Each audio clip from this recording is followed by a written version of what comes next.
Good morning friends, स्वागत आहे तुमचं आजच्या प्री मार्केट रिपोर्टमध्ये.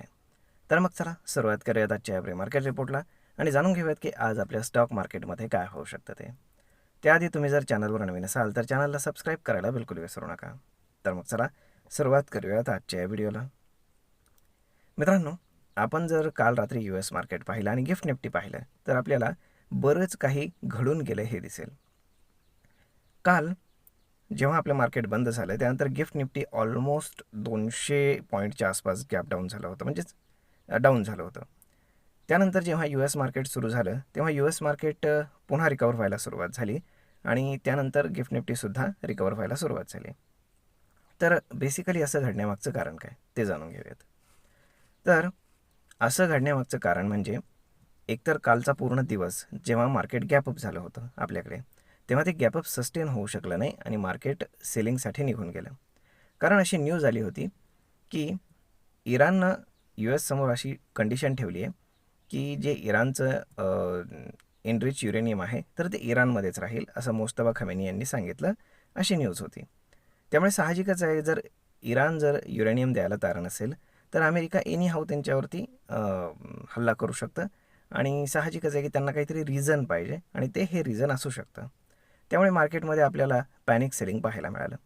परंतु जेव्हा US मार्केट सुरू झालं तेव्हा USकडनं अशी न्यूज आली की जी न्यूज मुस्तफा खमेनीकडनं आली असं सांगितलं जातं आहे, तर ती न्यूज पूर्णपणे चुकीची आहे, एक फेक न्यूज आहे, असं कुठलंही म्हणणं त्यांनी मांडलेलं नाही आहे.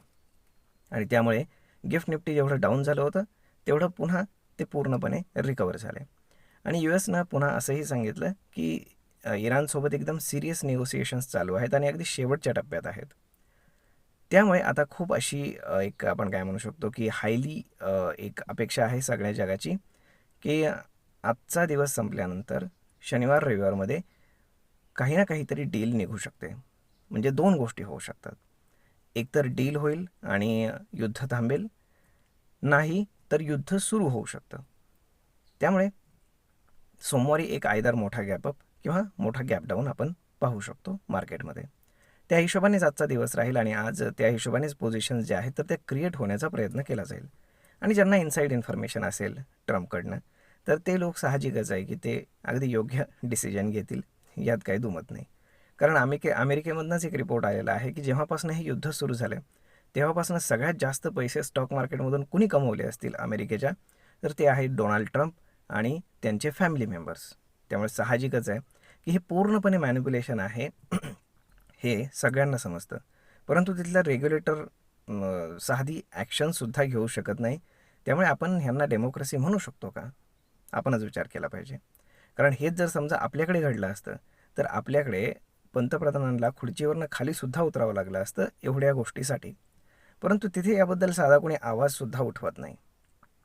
आणि साहजिकच आहे की नोईंग इन्फॉर्मेशन, आता जर ट्रम्प स्वतः जर ट्विट करणार असतील तर त्याचा इम्पॅक्ट काय होणार आहे त्यांना माहीत आहे. मग साहजिकच आहे त्यांचे फॅमिली मेंबर्स जर प्रचंड पैसे जर स्टॉक मार्केटमधून त्यावेळेस जर कमवत असतील तर मग त्याचा अर्थ काय होतो.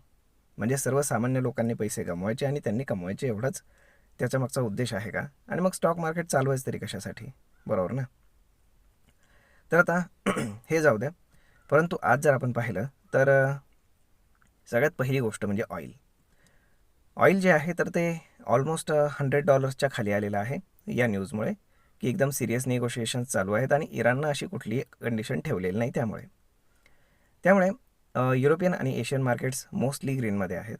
जर आपण गिफ्ट निफ्टी पाहिलं तर गिफ्ट निफ्टी पूर्ण 200 पॉईंटचं जे काही लॉस होता तो रिकवर करून ऑलमोस्ट वरती आलेला आहे आणि 50 ते 60 पॉईंटच्या आसपास मार्केट गॅप ओपन होईल असं आपल्याला दाखवतं आहे. म्हणजे साधारण आपण त्याला फ्लॅट टू पॉझिटिव्ह सिनॅरिओमध्ये मार्केट सुरू होईल. त्यामुळे आज मार्केट कुठे बंद होतं आणि शनिवार रविवारमध्ये काय घडतं याच्यावर बऱ्याचशा गोष्टी डिपेंड राहणार आहेत. त्यामुळे पाहूयात की काय घडतं ते. आता जर आपण कालचा FIS-DIAचा डेटा जर पाहिला तर साहजिकच FISनं पुन्हा सेलिंगच केलेलं आहे आणि DIAजनं ऑलमोस्ट तेवढंच बाईंगसुद्धा केलेलं आपल्याला पाहायला मिळतं.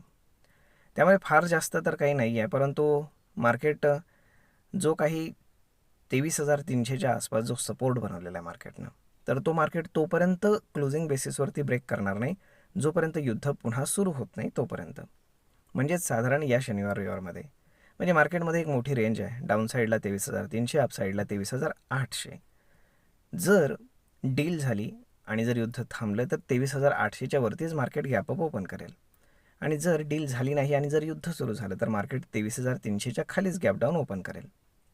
त्यामुळे हायली चान्सेस आहेत की सोमवारी आयदर मार्केट एक मोठा गॅपअप किंवा गॅप डाऊन ओपन होऊ शकतं. तर मग पाहूयात काय घडतं ते. परंतु फार काही जास्त काळजी करण्यासारखं सध्या तरी दिसत नाही आहे. म्हणजे जगामधनं असं कुठली न्यूज नाही की ज्यानं काहीतरी पॅनिक क्रिएट होईल. सगळं सो अँड सोच दिसतं आहे. आणि जे काही निगोसिएशन्स चालू आहेत तर त्यातल्या काही गोष्टी बाहेर येताना दिसत नाही आहेत. परंतु जर त्या बाहेर आल्या तर शनिवार रविवारमध्ये काही ना काहीतरी डिसिजन आपल्याला पाहायला मिळू शकतो. होप सो युद्ध बंद व्हावं हीच आपली अपेक्षा. तर मग मित्रांनो, हा व्हिडिओ ही माहिती तुम्हाला कशी वाटली हे तुम्ही आम्हाला कमेंट करून नक्कीच सांगा. आणि जर आवडली असेल तर आपल्या जवळच्या मित्रमंडळींसोबत देखील हा व्हिडिओ तुम्ही शेअर करायला विसरू नका. धन्यवाद.